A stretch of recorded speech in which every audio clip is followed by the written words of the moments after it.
Hello and welcome back to the second episode of the Navercade podcast. I am your host Maria, also known as Upward Bow, or just Bow, and we are going to be talking about the upcoming full moon and the week ahead.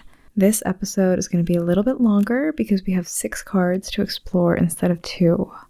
I also want to talk a little bit about the astrology first. This is a big, bright supermoon in the sign of Aquarius at 27 degrees. And it's happening on Monday, the 19th of August at 11:25 a.m. Pacific time. Now, Aquarius is the sign that's most concerned with the collective. It is inherently future-oriented. While full moons ask us to think about the past, especially the past 6 months when the new moon was in Aquarius, this one wants us to question what and who is worth taking with us in the future. What have been the high points in the past 6 months for you? If you know what house Aquarius rules in your natal chart, you'll have more direction about this. But in general, really consider what was good. What was less than good for you? What would you like to repeat? And what would you like to avoid in the months ahead? And it's not just the moon that's weighing in on this. We have the Mars and Jupiter conjunction in Gemini squared by Saturn in Pisces and squaring Venus in Virgo.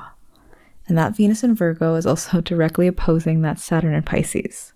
These are all happening at exact or very close degrees. So all of those planets, they have a clear line of sight to one another. And these squares and oppositions are really challenging for them. It's also really challenging for us, of course. We are being torn between wanting to take explosive action and trying to quell reactivity. Saturn wants us to pause and think about the long term, while the combination of Jupiter and Mars has us wanting to move forward. And all of this is reflected in the cards. For this lunation, I chose the Eldritch Overload tarot, which is a very vibrant and cyberpunk and fantastical. It's Dungeons & Dragons meets Akira and 2077. And I thought all of these convey that Aquarian, future-oriented thinking, while still being rooted in some ye olden ways with the presence of D&D-esque alchemy. There's also orcs. I'll have the photos of the spread up on navercade.com, but you can also see the cards on the YouTube version if you're watching it there. But back to the cards. I pulled 6 total, 3 to get a sense of the landscape, and 3 for advice. And the overall message, really, is get to know your endgame. Really face what's bothering you. What's been feeling unfair? What are you willing to act upon based on an overwhelming feeling of discomfort and frustration? Because the first 3 cards are the Four of Potions, Justice, and the Knight of Swords. For a lot of us, we're feeling stiffed and wronged. And there's an undercurrent that's leaning towards a little spiteful, a little vengeful, a little impatient. The Four of Potions, which is traditionally cups, denotes feelings of frustration. It's contemplative, but in a slightly myopic kind of way. It shows up when it's difficult for us to see beyond our situation. The traditional Rider-Waite-Smith version has a figure sitting against a tree, their arms crossed, and 3 fallen cups around them. But in their pouting, they can't see another hand extending a cup. It's in their immediate vicinity, but they aren't in a state where they are willing to look around yet. And with Justice following, you, dear listener, probably have a very good reason to be upset. You've probably experienced some injustices lately. If not personally, then you've definitely seen it at the world at large. There are global horrors happening. We can't deny that. And depending on what you're focused on, things in your life and the world probably haven't felt quote-unquote good in a long time. And that combination of feeling frustrated and seeking justice is urging us to act and change our lives, all of which is depicted in the Knight of Swords. With sword in hand and mid-flight, this knight is not patient. So, these cards are really saying, let's make some changes so we don't keep living like this. However, the advice cards say, hold on. Can you even sustain this energy, or will you be burning a candle at both ends? Is this what you really want? Do you really know what's going on? Because our advice cards are Temperance, the Ten of Potions, and the Moon. Temperance shows us a process, an alchemical one, and we need to balance and blend what we're trying to push forward and what we're capable of achieving. It's interesting to me that Temperance is a card that also corresponds astrologically to the sign of Sagittarius. So if we go back to the astrology, this card pretty much sits at the opposite end of the Mars and Jupiter conjunction. And so all of those placements are being kept balanced and in tension. So whatever leaps you want to make, you got to be intentional about it. You have to know why you want it. Then we have the Ten of Potions. This is a card of legacy and fulfillment. It depicts a multi-generational family. But again, is that future something you actually want? Another way to think about this is to ask yourself, is what you're currently building going to lead to the kind of happily ever after that you really want? We have to get clear on this.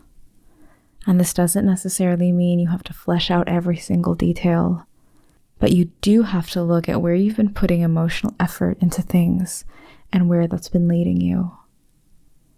Because remember, Aquarius is concerned with the needs of the collective and its future. And with the Sun in Leo and the North Node in Aries, and that Temperance card signifying Sagittarius, I really invite you to contextualize yourself in that collective. Where do you feel like you fit in? Who do you feel has your back? Do you like your people? Do you feel like your people are your people? And that's something that I've been grappling with this past year and trying to stand up for my own needs, as well as craving a sense of community that really supports me. And I'm still trying to find and build that. For many of us, diverting from what others are doing is going to lead us into really lonely spaces, at least for a little bit. If you're like me and you're trying to do something outside of what your old self did, if you're trying to grow out of what you've been doing, sometimes people aren't going to stick with you or want to follow you. And that's very easy to fall into that cliched, everybody's a hater mentality. But the mature take is simply that sometimes people grow apart. Sometimes we diverge. And you can't always be the one looking back and turning around to make sure the people that you called friends are still on your side. They aren't Eurydice and you aren't Orpheus. On this particular Ten of Cups, or rather the Ten of Potions, there's a little overlay of some fictional future pharmaceutical company, and it's definitely a reference to the overly capitalistic aspect of futuristic settings. But I think it's also a good detail to give you pause. We have to ask ourselves if this is a happy family or just one that's depicted like it. And the card itself is actually very cute because it's practically an interracial family with an orc dad and an elven mom, and she's even Asian, so the diversity is pretty great. But my point is that maybe this is just like the futuristic version of those placeholder photos when you buy a new picture frame. The people in those photos aren't your people, but they do look happy. But you have to ask yourself, do you feel that connection with the people in your life right now? Because if we look at the spread as a whole, the gaze of the figure in the Four of Potions is slightly downcast, and they look like they're gazing at the Ten of Potions. And of course, the suit connects them already. So visually, there is a link between that sense of dissatisfaction on the Four of Potions with the contents of the Ten of Potions. And we still have a final card of advice, the Moon. It is a card of mystery and dreams and the liminal. There is still a lot under the surface, in the darkness, and behind the curtain that we don't know about.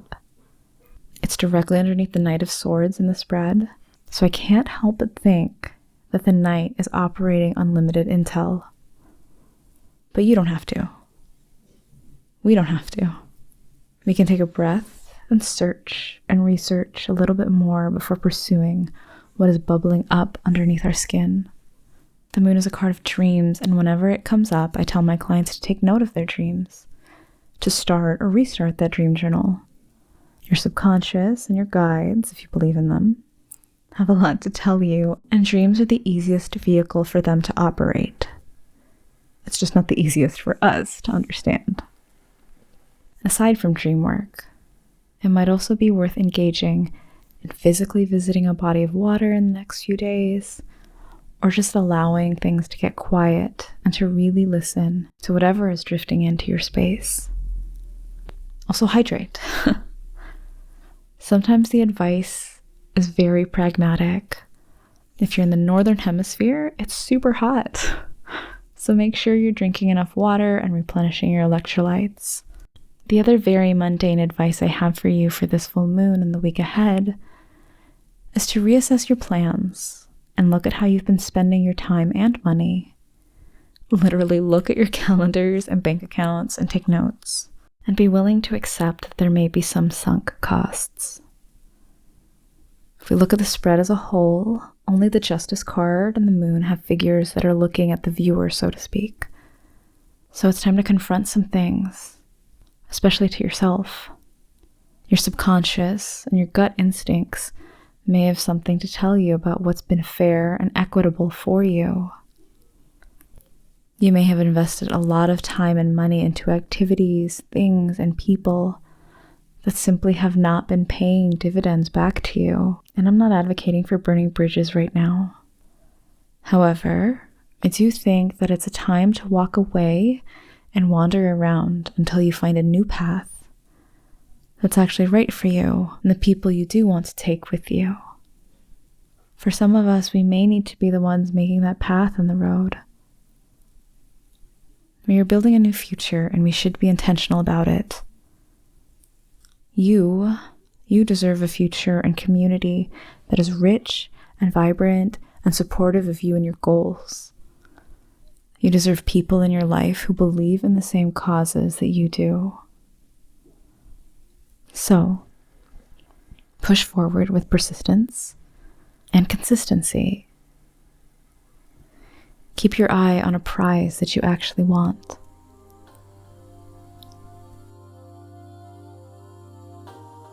If you enjoyed this podcast, please consider sending it to a friend who you think might benefit from the message. If you'd like a more personal tarot reading, my books are open. You can find information about that, as well as the images of these cards on my website, navearcade.com.